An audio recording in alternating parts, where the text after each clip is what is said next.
A joint stock company is a business structure where ownership is divided into shares held by individual shareholders.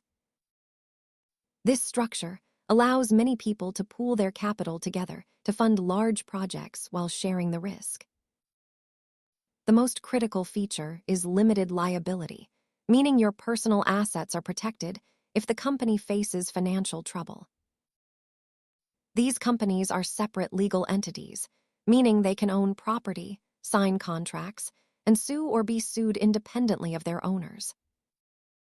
Public companies are the most common form of joint stock companies that allow everyday investors to buy and sell shares easily. By issuing stock, these companies can raise massive amounts of capital from the public rather than relying solely on bank loans.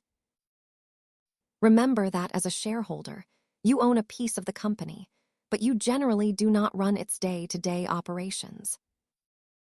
Understanding these structures is the first step in analyzing your portfolio. Thanks for watching and feel free to subscribe for more finance basics.